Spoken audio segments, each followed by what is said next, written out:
옆에 계신 분들에게 이렇게 고백해 볼게요. 역사의 주관자는 하나님이십니다. 역사의 주관자는 하나님이십니다. 아멘, 아멘. 베들레헴에 찾아온 흉년으로 인하여서 살기 위해 찾아가는 곳, 그 모압 땅. 그러나 그 모압 땅에서 나오미는 남편과 두 아들을 잃게 되었지요. 더 이상 희망이 보이지 않는 그 모압 땅에서 나오미는 한 가지 소식을 듣게 되었습니다. 그것은 자신의 고향인 베들레헴 땅에 회복이 일어난 것입니다. 하나님께서 그 땅을 회복시키셨다는 그 소식을 듣게 된 거예요. 나오미는 고향 베들레헴으로 돌아갈 것을 결정하게 되었고요. 나오미의 결정에 따라 룻이 그와 함께 동행할 것을 선택하였습니다. 자, 룻기 1장의 마지막 절 말씀은 우리로 하여금 한 가지 희망의 메시지를 보게 하는데요. 룻기 1장 22절 말씀입니다. 룻기 1장 22절 말씀 함께 있습니다. 나오미가 모압 지방에서 그의 며느리 모압 여인 룻과 함께 돌아왔는데 그들이 보리 추수 시작할 때에 베들레헴에 이르렀더라. 아멘. 자, 이 말씀을 읽는 우리로 하여금 이렇게 생각하게 되죠. 아, 이제 나오미와 룻의 고난은 끝이 났구나. 그래, 남편과 아들을 잃고 얼마나 힘이 들었을까. 이제 이들에게도 하나님의 도우시는 손길이 임하게 될 거야. 그런데 장로님 아멘 해주셨는데, 그런데요, 우리가 함께 읽은 본문의 이 말씀, 2장 말씀을 읽어보게 되면 아직 소망이라고 보이지 않게 됩니다. 1절에서 보아스라고 하는 사람에 대해 잠시 소개할 뿐 2절에서 다시 룻과 나오미가 겪는 고난에 대해 소개를 하고 있어요. 우리 본문 1장 2절 말씀인데요. 함께 읽어볼까요? 룻기 1장 2절 말씀입니다. 모압 여인 룻이 나오미에게 이르되 원하건대 내가 밭으로 가서 내가 누구에게 은혜를 입으면 그를 따라서 이삭을 주겠나이다 하니 나오미가 그에게 이르되 내 따라 갈지어다 하매.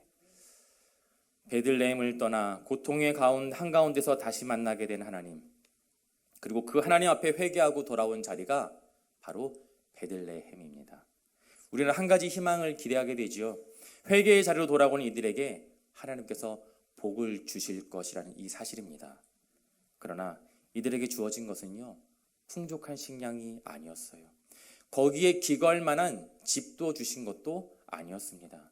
그저 보리 추수할 때가 되어서 들판에 남겨진 이삭들이 이들이 누릴 수 있는 이들에게 위해 주어진 전부였다는 것입니다. 물론 룻과 나오미가 풍요로운 삶을 기대하고 온 것은 아니었어요. 시어머니 나오미를 통해 만났던 그 하나님을 쫓아 룻이 붙잡고 왔던 곳이었죠. 그래도 고향까지 버리고 온 것인데 이렇게 비참한 삶을 감당해야 할 줄은 사실 몰랐을 거예요. 룻이 베들레헴에 도착하자마자 룻은 시어머니에게 밭에 나가서 이삭을 주오겠다고 이야기를 합니다. 여러분, 땅에 떨어진 이삭을 주어서 과연 며칠을 먹을 수 있을까요? 아니, 하루 3끼의 식사는 감당할 수 있을까요? 그럼에도 불구하고 룻은 이삭을 줍는 것을 선택합니다. 사실 이삭을 줍는 것은요, 하나님께서 이스라엘 백성들에게 알려주신 삶의 방법이었어요. 레위기 23장 22절인데요. 구약성경 레위기 23장 22절 말씀 제가 읽어드리도록 할게요. 너희 땅에 곡물을 벨 때에 밭 모퉁이까지 다 베지 말며 떨어진 것을 줍지 말고 그것을 가난한 자와 거류민을 위하여 남겨두라.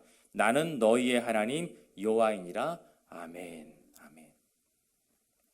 당시의 밭의 주인들은요, 추수할 때 전부를 추수하면 안 되었습니다. 추수할 때 조금의 곡식단은 남겨두어야 하는 것이 원칙이었습니다. 또한 추수를 하면서 땅에 떨어진 이삭을 주워 가서는 안 되었습니다. 이것은 법으로 정해놓은 의무였어요. 왜요? 나그네와 과부 그리고 고아들이 이 남겨놓은 이삭들을 거둬갈 수 있도록 사회적인 약자들을 배려한 하나님의 명령이었던 것이지요. 나오미와 룻, 이들은 베들레헴으로 돌아왔지만 여전히 생계가 막막한 상황이었습니다. 어떻게 살아가야 할지 전혀 알 수 없는 상황이었어요. 비참한 이들의 상황은 과연 어디까지 내려가야만 했을까요? 지금 룻의 신분은요, 나그네입니다. 그리고 과부입니다. 땅에 떨어진 이삭을 줍는 자리까지 룻은 내려가야만 했습니다. 당시 이삭을 줍는 일은요, 사회에서 가장 밑바닥 인생을 지칭하는 것을 의미했습니다. 이삭을 줍는 자리는요, 자신의 자존심을 내려놓아야 하는 수치스러운 자리입니다. 그러나 지금 당장 무시할 수 있는 최선은 이삭을 줍는 것뿐이었어요. 추수가 끝나고 곡식이 남겨진 그 밭에서 허리를 숙여 곡식을 줍고 있는 자들을 보게 될 때면 사람들은 이렇게 생각했을 거예요. 아, 남편은 잃은 과부이구나. 부모가 없는 고아이구나. 갈 곳이 없는 이방인이구나. 불쌍하기 짝이 없다. 무엇보다 룻은 이방 민족, 그것도 하나님께서 저주하신 땅, 결코 가서는 안 된 땅, 그 모압 여인입니다. 모압 출신 여인이에요. 그러나 그러한 룻을 바라보는 사람들의 시선이 어떠했겠습니까? 마치 벌레를 보는 것처럼 부정적인 시선도 있었을 것이고, 때로는 저 여인을 취하고자 하였던 탐욕의 시선으로 바라보았던 시선도 분명히 존재했을 거예요. 어느 한 가지도 룻의 마음을 평안케 하는 상황은 존재하지 않았습니다. 그때 룻은 한 밭에서 이삭을 줍게 되는데요. 룻기 2장 3절입니다. 룻기 2장 3절 말씀 우리 함께 있습니다. 룻이 가서 베는 자를 따라 밭에서 이삭을 줍는데 우연히 엘리멜렉의 친족 보아스에게 속한 밭에 이르렀더라. 아멘. 성경은 우연히 보아스의 밭에서 룻이 이삭을 줍게 되었다고 소개하고 있는데요. 여러분, 여기서 소개된 보아스는 어떤 사람입니까? 우리가 함께 본문에 읽었던 룻기 2장 1절 말씀인데요. 이것도 한번 읽어볼게요. 룻기 2장 1절입니다. 나오미의 남편 엘리멜렉의 친족으로 유력한 자가 있으니 그의 이름은 보아스더라. 아멘. 보아스라는 그 이름이 갖고 있는 뜻이 이런 의미가 있어요. 그 안에 힘이 있다. 성경은 보아스에 대해서 두 가지를 소개하고 있습니다. 그 첫 번째는 나오미의 남편 엘리멜렉의 친족이었다는 것입니다. 두 번째는 그가 유력한 자였다고 소개하고 있어요. 유력한 자란 부가 많고 재물이 많고 건강하고 그 지역에서 영향력을 가진 사람이었다라는 뜻이지요. 자, 여기서 우리는요, 고대 이스라엘 민족의 한 가지 전통을 살펴보아야 하는데 조금 어려운 표현이지만 이런 표현이 있어요. 계대결혼. 계대결혼이라는 것은요, 대를 계승하여 결혼을 한다는 뜻이 있습니다. 그런 뜻이에요. 이런 거예요. 한 가문의 상속자가 후사 없이, 아들 없이 죽게 되었을 때 형제나 친척 중에 한 사람이 홀로 남겨진 그 여인을 아내로 맞이하여서 대신 그 형제 대신에 아들을 낳고 기업을 잇고 대를 이어가는 것이 계대 결혼입니다. 옛날에 우리나라에도 그런 것들이 이런 비슷한 제도가 있었어요. 그렇죠? 형님네 집이나 먼 친척, 가까운 친척 집에 아들이 없는 경우에, 네, 그렇죠. 본인의 아들을 양자로 보내어서 이런 슬픈 이야기들이 우리나라에도 실제로 존재했습니다.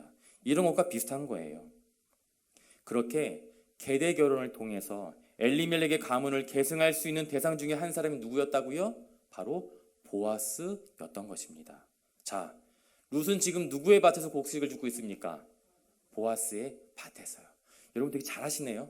많이들 읽어보고 오셨나 봐요. 잘하셨어요. 성경은 룻이 엘리멜렉의 친족 보아스의 밭에 이르렀다고 소개하고 있습니다. 이와 비슷한 표현이 본문 4절에도 있는데요. 우리 룻기 2장 4절 말씀, 룻기 2장 4절 말씀 함께 있습니다. 마침 보아스가 베들레헴에서부터 와서 베는 자들에게 이르되 여호와께서 너희와 함께 하시기를 원하노라 하니 그들이 대답하되 여호와께서 당신에게 복 주시기를 원하나이다 하니라. 아멘. 아멘. 룻이 우연히 보아스의 밭에 가게 되었는데 마침 보아스가 그 밭에 도착한 것입니다. 베들레헴에 있는 그 수많은 밭들 중에 보아스의 밭에 들어갔는데 하필 그 시간에 보아스가 맞춰서 룻을 만나러 온 거예요. 여러분, 우리는 무언가 설명하기 힘든 그 어려운 상황을 만나게 될 때면 이렇게 이야기해요. 우연이었다고요. 그렇지 않습니까? 그러나 하나님을 믿는 성도들에게 우연이란 없는 줄 믿습니다. 우리는 우연이라고 여길지 모르지만 하나님께서 오래전부터 준비해 놓으셨던 하나님의 계획이에요. 그리고 마침이라고 기록된 이 시간적인 표현 또한 하나님께서 이미 준비해 놓으셨던 하나님의 가장 완벽한 때인 줄 믿습니다. 여러분, 여러분의 자녀들 그저 우연히 태어난 자녀들입니까? 그렇게 이야기하세요? 자녀들에게 그렇게 말씀하십니까? 오다 주었다고? 다리 밑에서 주었다고? 그렇게 이야기하십니까? 주여. 네.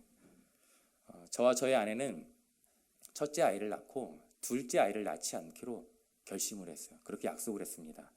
그런데 정말 부지 중에 둘째 아이가 들어선 거예요.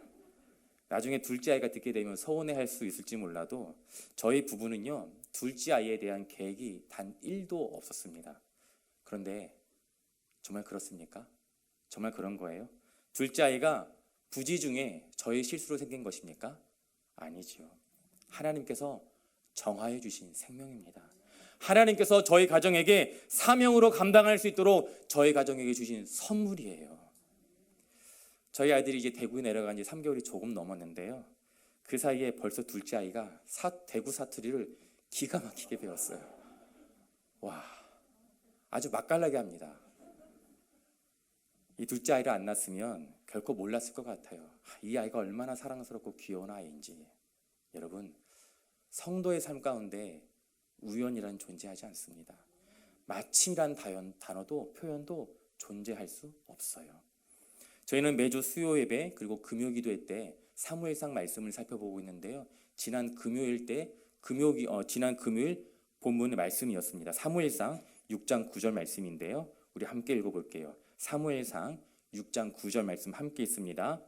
보고 있다가 만일 괴가 그 본 지역 길로 올라가서 베세메스로 가면 이 큰 재앙은 그가 우리에게 내린 것이요 그렇지 아니하면 우리를 친 것이니 그의 손이 아니요 우연히 당한 것인 줄 알리라 하니라. 아멘.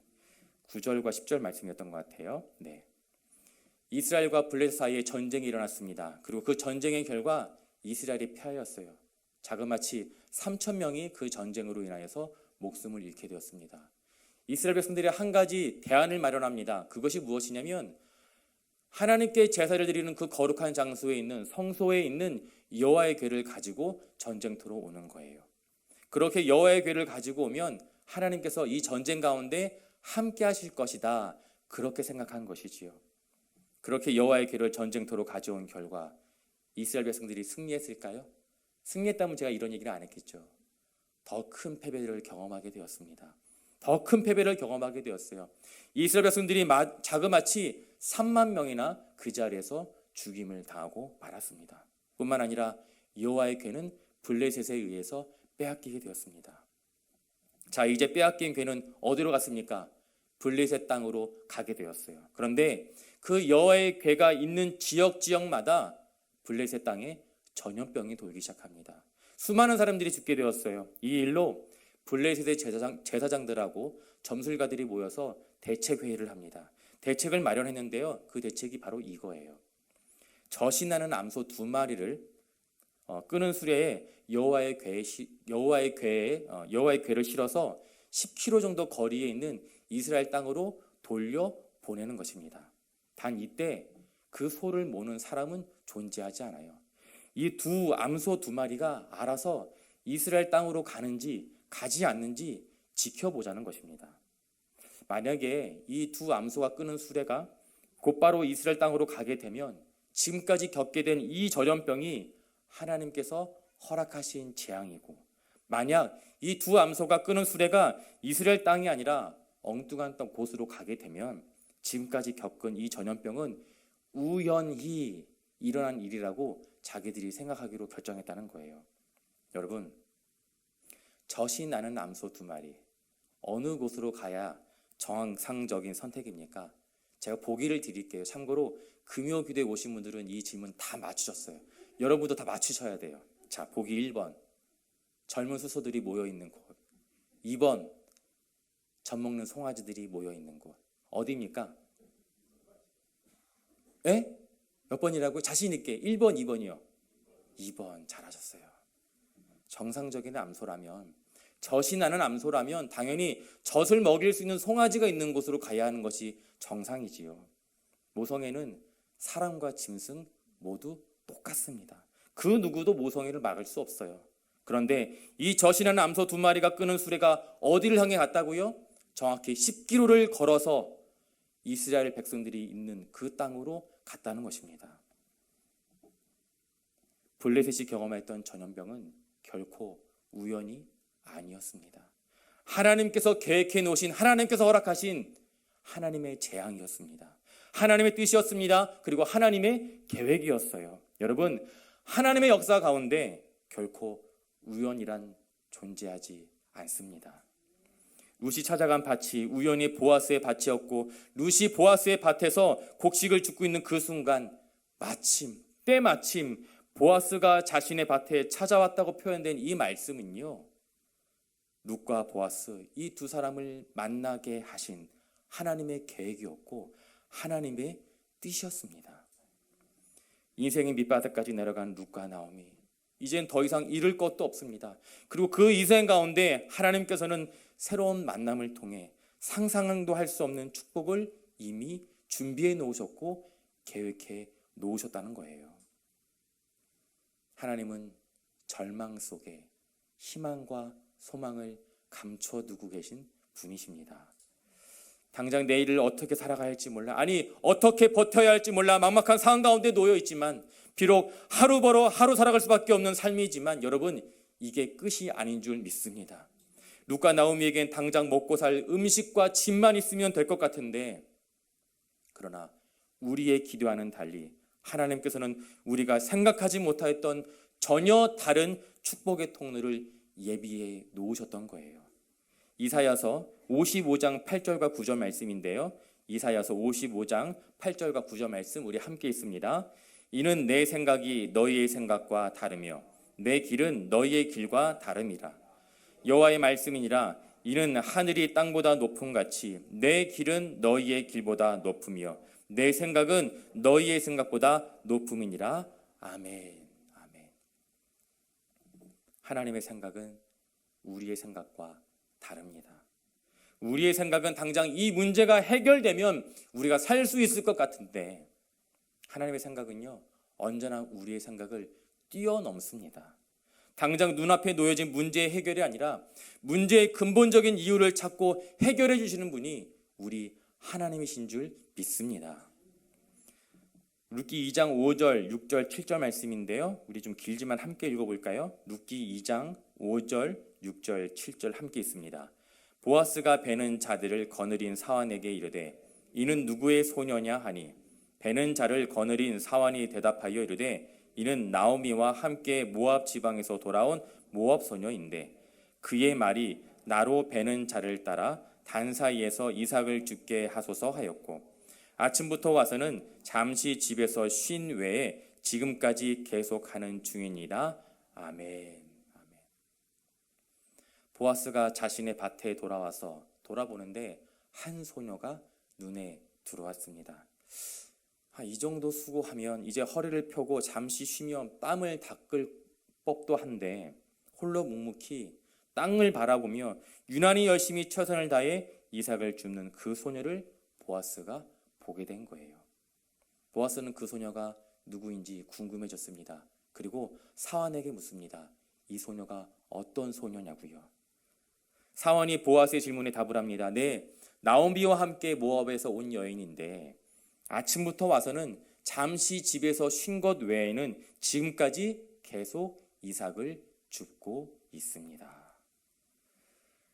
룻은 밑바닥까지 내려가야만 했던 처지였지만 그곳 가운데서도 최선을 다하였습니다. 룻은 어쩔 수 없이 낮은 곳으로 가서 마지못해 이삭을 죽은 것이 아니라 자신에게 맡겨진 그 일을 이른 아침부터 최선을 다해 감당했던 거예요. 그 모습이 보아스의 눈에 들어왔던 것입니다. 제가 청년부 때 일인데 한 15년 전 일인 것 같아요. 제가 신앙생활을 했던 청년부는 여름이 되면 농어촌으로 선교를, 수련회를 떠났습니다. 낮에는 밭일을 하기도 하고 개천을 정비도 하고 교회에서 또 마을에서 요청한 그런 크고 작은 일들을 땀 흘리면서 이렇게 수고를 했고요. 저녁이 되면 저녁을 먹고 함께 모여서 집회를 하였던 그런 사역 수련회를 매년마다 여름마다 했던 참 힘들었던 교회였어요. 하루는 이제 그 청년부에서 취사팀을 꾸려서 100인분 정도의 식사를 준비해야 했는데요. 저는 당시 임원이었습니다. 그래서 교회와 마을에서부터 부탁받은 일들을 잘 감당하고 있는지 그리고 취사팀에 어려움은 없는지 틈틈이 살펴보아야 했습니다. 하루는 교회 부엌에서 식사를 준비하고 있는 취사팀을 보러 갔는데 에어컨도 나오지 않는 그 찜통 같은 그 열기 속에서 압력밥솥은 돌아가고 있었고요. 그리고 그 큰 찜통에는 국이 한가득 열기를 뿜어내고 있었습니다. 정말 숨이 턱턱 막힐 것 같더라고요. 그런데 그곳에서 열심히 땀을 흘리며 청년들의 식사를 준비하고 있는 한 여인의 모습이 제 눈에 들어왔습니다. 이 정도면 여러분들 이제 감지하시겠죠. 네.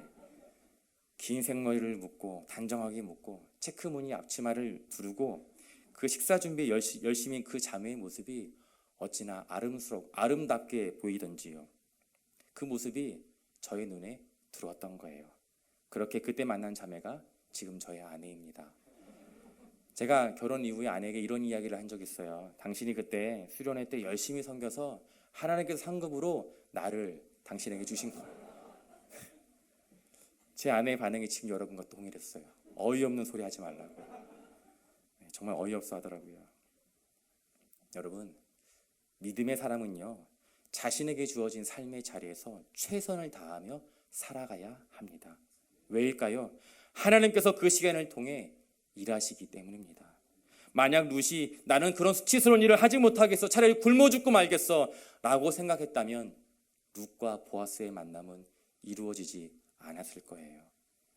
룻은 시어머니를 공양하기 위해 그저 이삭을 주우러 밭으로 갔을 뿐입니다. 정말 작고 보잘것없는 그 일이었지만 그러나 이 일에 룻은 최선을 다하였습니다. 그러나 이 작고 보잘것없는 일이 보아스를 만나게 되는 기회가 될 줄은 룻은 꿈에도 생각하지 못하였을 거예요. 사실 보아스는요, 예수 그리스도를 예표하는 인물입니다. 룻은 보아스를 통해 하나님의 조건 없는 사랑과 회복을 경험하게 돼요. 사랑하는 성동주한계 성도 여러분, 여러분이 지금 하고 있는 일들을 결코 작게 여기거나 보잘것없는 일들로 여기지 않기를 소망합니다. 그 일이 집에서 밥을 하고 청소를 하는 일이거나 세상에서는 인정받지 못하는 작은 역할이라 할지라도, 그리고 교회에서 정말 누가 알아주지 않는 허드렛 일이라 할지라도 그 일을 하나님께서 나에게 맡겨주신 사명으로 생각하고 최선을 다해 감당하게 될 때에 바로 그 일이 하나님의 역사를 이뤄가는 거룩한 도구가 되는 줄 믿습니다. 우연이라는 이 단어는요, 인간의 관점에 불과한 표현입니다. 우리가 정확한 하나님의 계획과 뜻을 알지 못하기에 우리는 우연이라고 종종 이야기할 뿐이에요. 룻과 보아스의 절묘한 이 마주침에서 인간이 주도하고 계획한 것은 아무것도 없었습니다. 룻은 그저 그 밭의 주인이 누구인지도 몰랐어요. 단지 기구한 운명의 시어머니와 자신의 그 낀 일을 해결하기 위해 이삭을 주우러 간 것뿐입니다. 그리고 그 자리에서 정말 최선을 다하였어요. 보아스도 마찬가지입니다. 보리를 추수할 때가 되어서 일꾼들을 격려하기 위해 자신의 밭으로 간 것뿐입니다. 그런데 그곳에서 룻과 보아스가 만나게 된 거예요. 하나님은 우리에게 맡겨진 그 자리에서 성실과 최선으로 감당하는 하나님의 사람들을 통하여 일하십니다. 중요한 것은 하나님의 때예요. 하나님의 타이밍입니다. 우리가 보기에는 아닌 것 같지만 하나님은 완벽한 계획을 가지고 완벽한 하나님의 때를 따라 우리를 인도하시는 분이십니다.